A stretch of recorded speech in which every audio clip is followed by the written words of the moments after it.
Hey everybody, welcome back to Cinema Trip Reviews. I'm Wyatt. This week, Alex is back. No Evan. Like we said last week, something came up, but that's all right. We're reviewing the final part of the Fear Street Trilogy, Part 3, 1666. What were your overall first impressions of it, Alex? I liked it. I liked it a lot. You think? I did too, man. More than I expected to. Yeah, I wasn't.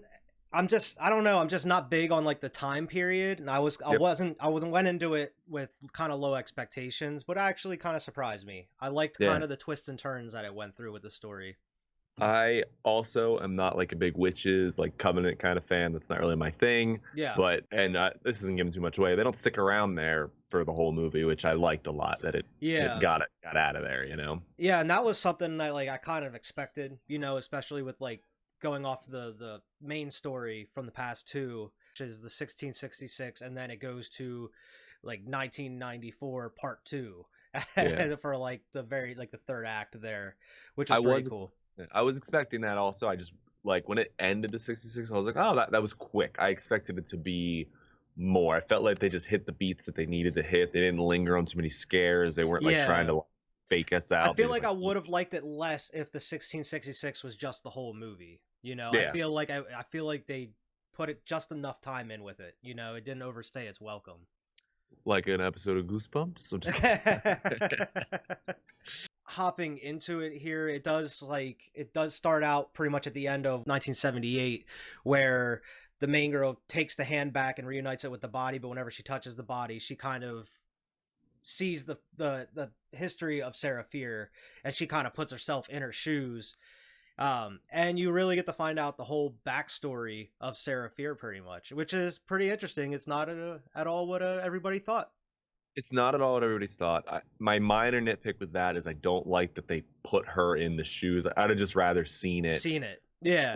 Seen it. Like, I didn't need whatever her name, Diana or whatever. What was her name? I don't even remember the first name. Damn, that's bad. Anyways, I didn't need to see her as Sarah Fear. You were close. Dina, yeah. I didn't need to see her as Sarah Fear, and it especially felt forced because you're coming up on this beat that Sarah Fear and the Hannah Miller had kind of like a lesbian relationship, and that's where it all like went down, which I felt was not that the relationship was forced. I thought it was forced because they do in the present 1994, and then they brought it back. Like if it would have been two different characters, I'd have been okay with it. I mean, I am okay with it. I'm not okay with it. I know what you mean. I think it tied a lot of things up nicely. It went in a couple directions I wasn't expecting it to go. I was pretty surprised because I thought I was going to be able to, these kind of movies where you're like, all right, this kind of, you can kind of predict where it's going to go. But it kind of took me on a different turn there.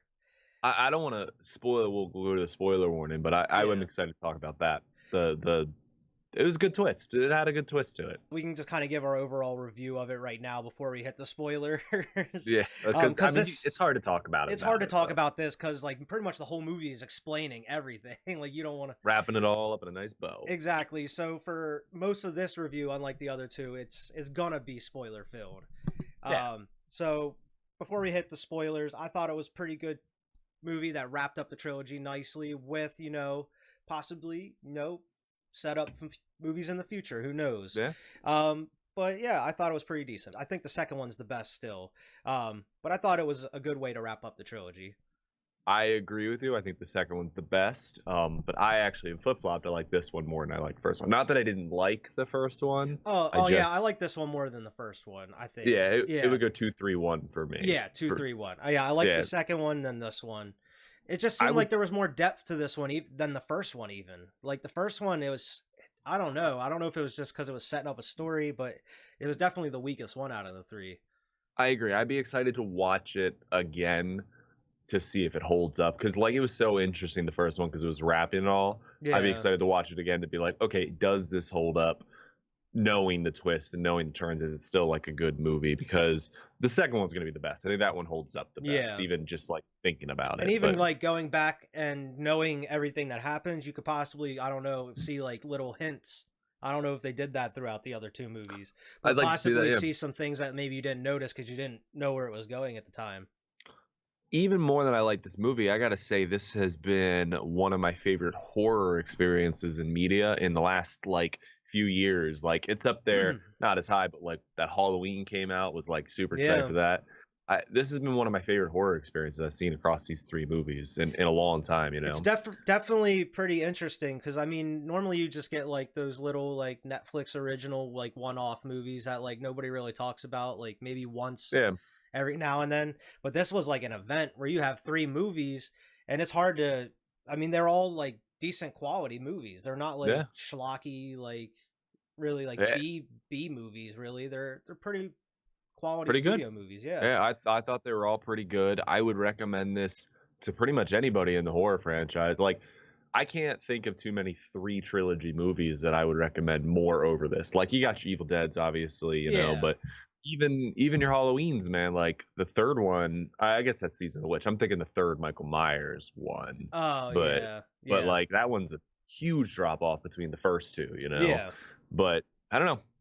This is a good trilogy for me. Yeah, I mean, I would definitely recommend it, especially like I feel like they should have released it in October, man. I don't know why they're Yeah, doing it weird. now.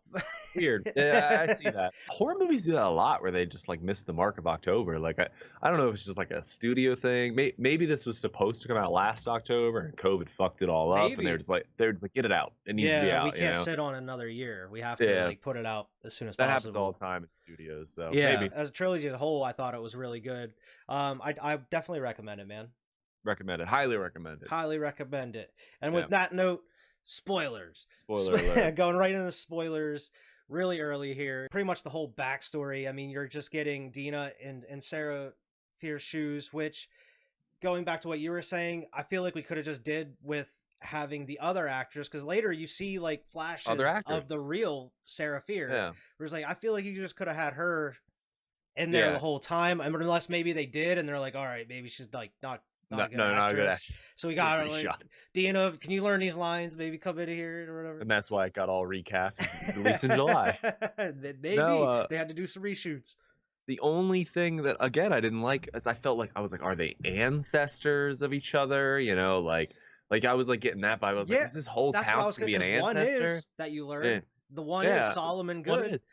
You Yeah. find out is the great ancestor of the sheriff from the 1994 one, and the sheriff is the kid in the 1978 one. But you kind of find out that there's an ancestry tree there, which makes you think they never explain. Is everybody else just ancestors of the town? Like, Because Sarah Fier obviously didn't have no kids. Like, yeah, she didn't really have time for that. So like, Dina couldn't be her. I mean, I guess she could be in her lineage, but not like hers, you know. But yeah. no, the brother dies because the brother dies and the brother's young. So I don't know. It was a little confusing. I'm with you. I'd have preferred just more characters. But you might be right. Maybe they're just terrible actors. Maybe. Who knows? But I mean, you just start off like right off the gate, like the kids have like a party that the parents don't know about or whatever. They doing drugs. They steal some psychedelic berries from like the witch out in the middle of the woods. We were talking about how we don't like witches in that time period. I like that this wasn't like a horror about witches and stuff. This was more about like town completely blowing things out of proportion and being like the whim of one word when things start going bad. Oh, like, yeah, man. I like that. That's the only reason I stayed interested in that. I was like, man, this fucking town is boom, like that turned, you know? You find out like what you were talking about before is Sarah has a love interest with her friend Hannah Miller. And obviously, like at that time period, that was unacceptable. They thought that was a mortal sin. You would get hung for doing such a thing. So I mean, they had to keep it secret, and then like they kind of went off that night, and you know they start getting a little hot and heavy, and then someone might have saw them, you know, and that's where it kind of kickstarts. Which is like that was the thing I didn't understand. It was kind of a stupid decision by them. It was like they were afraid of getting caught. So they run back into the middle of town, and then they're like sitting there in the middle of town, and then like, dude, that's where the crazy Thomas or whatever sees them. So many times in that thing, I was like, just get the fuck out of there. Just like, leave. Just leave. Just go. You see, it's not happening. Like they're like peeking into the church and watching them just like condemn them. I'm like, this is a good time to get the fuck out of there. Go. You know? Even like whenever they I know she wants to save her girlfriend, you know, but at that point, like the whole town's looking to kill you. Get out of there. Run. Like they think you're a witch. You're never gonna go back there. You're never gonna be able to go back. You don't need nothing there. Her brother was dead at that point. I mean, I guess maybe her dad, but at that point, her brother was dead. Yeah. Which we got to see him. I was excited about that. Yeah, and I mean, after that night, that's when things start to go a little weary, and like they start suspecting that maybe it was them. Like maybe they're like just doing that is what's causing all these bad things to happen to the town. The Reverend, Hannah Miller's dad, is starting to act weird. He's just kind of sitting there like muttering to himself in the house, which is kind of creepy too. And then among other things that are happening, like fruit and stuff is just starting to rot and everything. Just blight everywhere. Yeah, exactly. And I mean, that's whenever she kind of goes and consoles and talks to her friend a little bit, who I just kept imagining it was Aaron Rodgers the whole time. Solomon Good, he looks like Aaron fucking Rodgers the whole movie. So I was like, this is Aaron Rodgers. This whole movie, and he turns into such an asshole. Yeah, as Aaron Rodgers does. I mean, just to kind of get into it, that's what things start to happen. And then one of the crazy parts that was really creepy was that's when the Reverend kind of snaps. And then like they had to bust into the church and they see like the Reverend cut his eyes out and then cut all of these children of the village's eyes out. It was wild, man. I thought out of all the horror scenes in all the movies, that was the best atmospheric horror scene when he was walking up the aisles and all the children were there and the Reverend was slumped over. Yeah. That felt the most atmospheric to me, like it was atmospheric. Out of all three of them, yeah. At all the movies, I think that was the best horror scene. Where the slasher movie, a while better, it was just like, boom, he's running at you, chopping. Like, they're just like, because they took a minute to bust down the door. And then, like, you don't even see what happens when he goes in at first. He just comes out. He's like, you let everybody out here. And you're like, oh, shit. So they build up the tension really well. And then they kind of, even when he's just walking down and you see, like, the pile on the ground, you're like, what is that? And then, you know, it still takes a minute. And then you see exactly what happens. All it. And I thought it was great. The Reverend, I thought that was the best scene of the movie and the series, personally. That's when they start having the meeting about who are we gonna blame. We gotta blame somebody. Gotta blame somebody. Can't be that Reverend. Yeah, and that's exactly what the Solomon Good, I mean Aaron Rodgers, I'm just gonna say Aaron Rodgers, just Aaron Rodgers. That's when old MVP Aaron Rodgers stood up and said, it was the Reverend that killed him. Why do we need to blame anyone? I killed the man that and he's like, no. fault. And they're like, that's not good enough, we gotta blame somebody else. Gotta be a hanging tonight, I'm bored. And that's when, like, the dude that was butthurt that he got turned down at the party came forward, is like, I saw them making love to the devil or whatever. And then like, everybody was like, all of a sudden, just like, yeah, I seen it too. Which, that is the scene, and I've been watching these with Marissa, that pissed Marissa off the most, man. She's like, this dude tried to basically rape that girl. Yeah. And like, they're mad at them. This dude's cool. It's cool, man. Just a little rape. Boys will be boys. And I'm just like, hey, man, that was the times. Like, that's awful. And the thing that got me was like, because there was a couple other people that were accusing first, and that's when Aaron Rodgers stood up. It was like, what are you basing this on? You have no evidence or whatever. And then that's when the person came up. He's like, I saw him, whatever. And then all of a sudden, everybody else's story just changed. And I feel like he should have been like, you don't have any evidence. You're just saying like, this. Still, what are you doing? What are you doing? But yeah, at that point, they should have just ran. They waited until the last possible minute to start running. And that's whatever, like, her friend gets captured. They beat her up. They chain her inside of like that church area. Now and everything. And before we jump into this, the second part, this is what confused me a little bit, because it's Good. I mean, we're in spoiler points. She finds out that Good is the villain. He's who sacrifices the town for prosperity on his name. I'm confused why the blight happened then, because the blight is what I was like. Why did that doesn't continue either? The pigs were eating each other. They couldn't have fruit and stuff. Like, all that stuff doesn't continue. That's the only part I was like, that's a little like that wasn't coherent for me. But good twist, by the way. Did not see it coming. Yeah, exactly. Even from 66 and the whole movie arc, I didn't see that twist coming. Yeah, I was like, oh, all right. Well, actually, now that I'm thinking about it, she went to the witch. She found the book was gone and everything, and that's whenever she went back to Aaron Rodgers' house. Yeah, because throughout the whole movie, she's like, he's been kind of the dude that she's gone to with her issues. He seemed like such a cool guy for the whole movie. Seemed like and all of a sudden, like, because he even seems like the good guy in that situation. He's like, hide, like, I'll got you, don't worry, because that's when the villagers are like, rabble, you're hiding her in there, get your torch and pitchforks. and he's like, "You're hiding something. Let me see the room." And that's whenever she kind of like sees like the little hideaway that she crawls into and finds like the tablets and the which wasn't hidden very well. It wasn't hidden very well.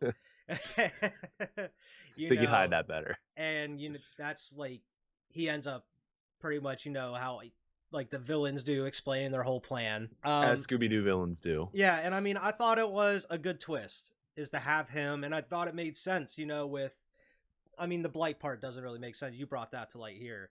Yeah. but it makes sense that like in the the overall arc of the story, how each town are the way they are, and why the murders happen. I thought it was set up pretty well, especially like all these years. I mean, you see those tablets in the past 2 movies, they're completely full. And it starts with like there's one name on that list right now. Me and Marissa kind of argued about this. Now, is it every generation it happens, or is it she's like, it's every year. And I'm like, it can't be every year. Yeah, I feel like it can't be every year. I feel like in the first one, it's been a while now since I watched it. I feel like they were saying it was like every 10 years or something. Yeah. Well, I was like, if it was every year, like, and now we're moving to the old one, when the killers come to get him, I was like, there'd be 300 killers coming to get him, I mean, like a ludicrous amount of killers. Yeah, there's got to be like every 10 or like 20 years or something. Yeah. I was telling her, I was like, I think it's every generation, like every generation that happens, but maybe. But I mean, yeah, shit gets crazy pretty fast. I mean, she stabs him, pieces out, and then like they start coming to the wall, and that's whenever like you start seeing things come into fruition. You see where she loses her hand, and that's where they find a hand in the last movie. Like he ends up stabbing her in the wrist, and like she pulls her hand off. That was for like there was a lot of pretty gruesome moments in this one, man. That was gruesome, yeah. But yeah, I mean that's whenever she kicks the floorboards, comes out of the church, and I was like, I just immediately thought whenever she walked out the door, people were gonna be waiting for her. But man, like it was even worse that he like came up behind her and was like, I found her, I found the witch, and I was like, oh man, this asshole. Fucking this Aaron guy, Rodgers. Aaron Rodgers. Yeah, I mean, and that's whenever they hang her from the tree. Says the thing. Yeah, she confesses and everything. She puts the curse on him. She saves Hannah though, which I thought was super noble and super sad. Says that I thought that whole scene was kind of sad. She like hazed her mind or whatever. She like she's like, I bewitched her. I bewitched her. Yeah, she took the fall, man. I thought that was sad and noble, and I liked, keep moving on with your story here. After they do that, the people take her body away, like all the people that knew Hannah or Sarah Fear, and they moved her body and gave her a proper burial, which I liked also. Yeah, and I mean that just kind of leads right into the 1994 story, where they know that what they have to do now is kill the sheriff. And all this is because it's his bloodline that's keeping up this curse the whole time. He's the one that his family are the ones that have to go down and write a name for the devil. And so they prosper. Yeah, and I mean, I think his brother was like a governor or a mayor or something. I think he's the mayor of Sunnyvale. Yeah. And I mean, that just kind of sets up they devise a plan where they're like, all right, we got to trap him and all the killers into this mall.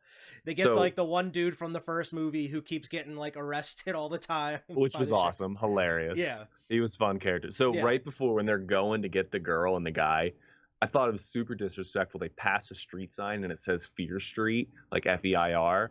And I'm like, yo, they killed a witch and then named a street after her. Like, I'd be mad as shit too. Like, how disrespectful.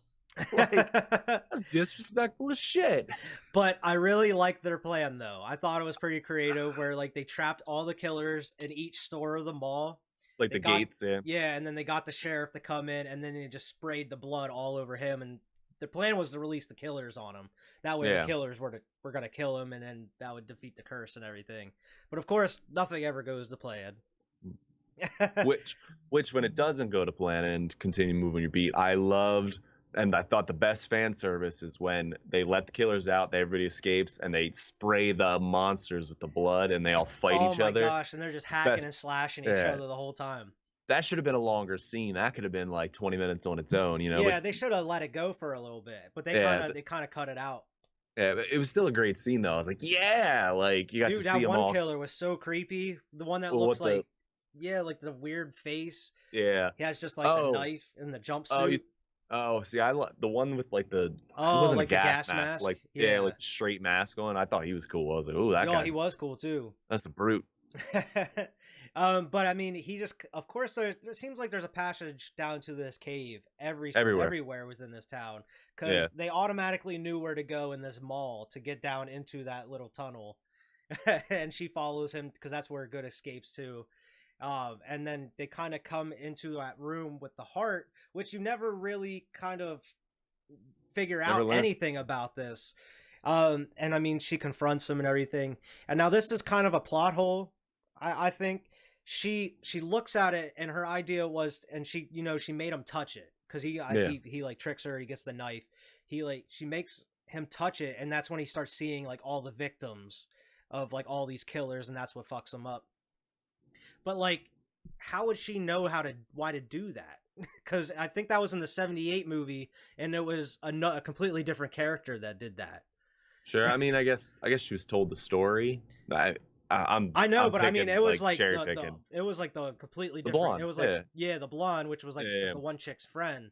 But it was like, I don't know, how would she even know why to do that? Like, why would she choose to do that in a situation? But oh well. Also, in the same scene before she does that, I hate that Sam is choking her, and she can like, no, it's me, and Sam's like, oh yeah. Like, I hate when movies do that. Like, I'm like, why no, wouldn't that have worked the first time ever. when she first attacked you? Yeah, anytime. Like, I hate that too. I hate that bull. That was That's stupid. how they solved the. Speaking of the Conjuring review, with me and Evan are going to be doing here in a couple weeks. Watch for that. That's how they cure the exorcism in the Conjuring movie. They just make her remember good memories. Oh, she's back. It's a cheap cop out. I didn't like that either. That was the only really part I didn't like. Was like, come on, man. I feel like there was no need for her to even be down there. They could have just let her tied up.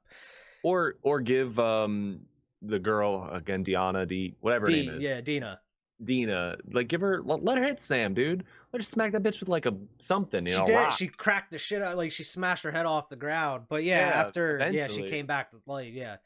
But it would have been even better if she just came running and dude just like pow and smacked her right in the head. I'd have been cool with that. She makes the sheriff touch the weird heart thing. He starts seeing visions of all like the murderers and all the like people that they killed, and then she stabs him in the eye and kills him. Great scene, also. Yeah, and then all the murderers just disappear. Everything, like, the curse has been lifted and everything, and you know, that's whenever it kind of starts going into the epilogue, which I want to know how they proved that the sheriff was behind everything, because like they were on the news, they were like, the sheriff was behind all the murders. Yeah, linked to the murders. Yeah, I thought about that too. And I was like, how did they prove this? Like, it was all witchcraft and stuff. Like, how did they prove this? What, like, did they just go out and tell the cops to go down in those tombs? Because I feel like if they would have just let it go, like, nobody would have known. I guess, like, right, because they come out of his like room there.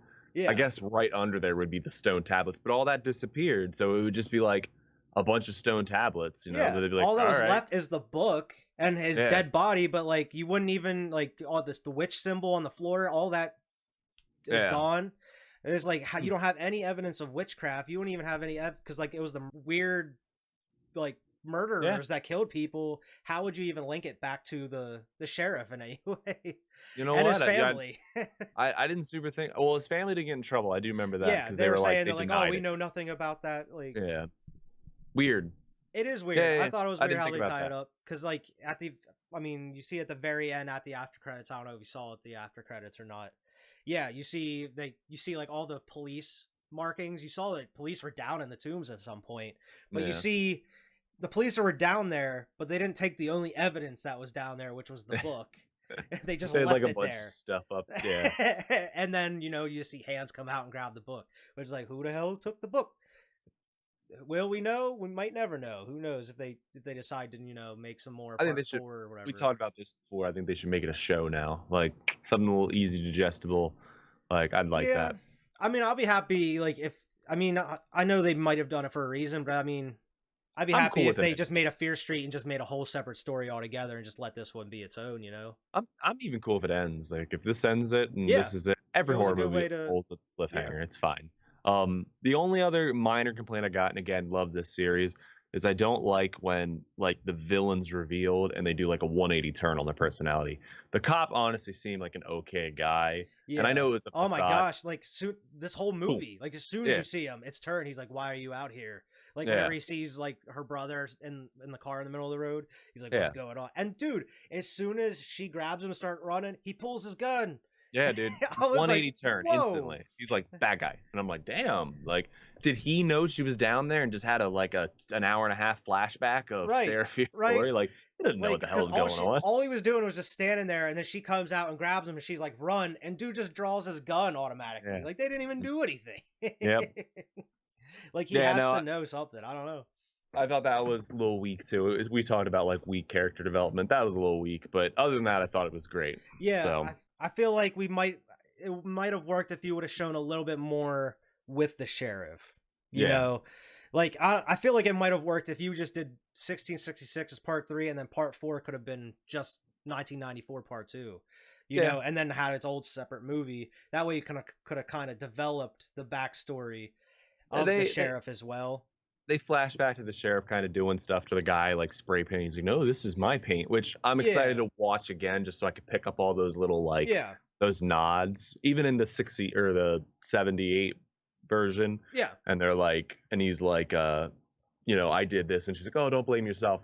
I didn't even think about it. I'm just like, "Oh, that guy's noble," but now looking back on it, I'm like, "Oh no, he did do that. Like he actually did it." Yeah. Yeah. Yeah, So I mean, it was good. I think they wrapped it up pretty nicely. I think all the information you needed was there. I just think maybe like they maybe should have put it into 4 parts. That way, 1994 would have had its own second part to kind of flesh out a little bit more story. That way, you get to see the yeah, sheriff turn into the bad guy a little bit. And plus, if you would have released in October, you would have had a part for each week, man. yeah. Like, what are you thinking? What are you Netflix, thinking? what are you thinking? It was a good series, but come on, man, you would have did numbers. I mean, I'm Great sure it's series. doing ratings, but you would have got numbers in October. It's People were doing looking ratings. for horror shit to Everybody I'm watch. seeing is rating it really high. So and I'm glad it Yeah, deserves the praise. yeah, and I mean, just to get to our scores here, man, what would you give it out of a 10? Like, not even just This one. maybe this part, and then the whole series. I would give this part, like I said, I don't even remember what I rated the other two. Well, I only rated the other one. I'd You probably give said this one. you gave it like an 8 or an 8.5. I'm pretty sure. Yeah, I think I'd give this one like a 7.6, 7.4, somewhere around there. Okay. Somewhere around there. Like I liked it, maybe just a tinge more than the first one, but I liked it. And then for the whole series, I mean, I'd go as high as like an 8.1, man. Like I Oh, liked it. okay. I thought it was a great horror series. I'm excited for my kids to get older and watch it with them. I think it'll be great. Yeah. Yeah, because it's not as I don't know. There's just something about it that screams like it's not a full blown horror, but at the same Yeah. time, I mean, there's some elements in it that are like, okay, yeah, this might want to wait a little bit till the kids are a little older to watch this. It's dips and vault. Like sometimes it feels like a Goosebumps, and then sometimes you're like, oh, this is a horror movie. Exactly. Yeah. So Yeah, but I mean, for this one, I would probably give it around a 7.5. For the whole series, I would probably give it about the same. Like for the whole trilogy, I'd probably say it's a 7.5.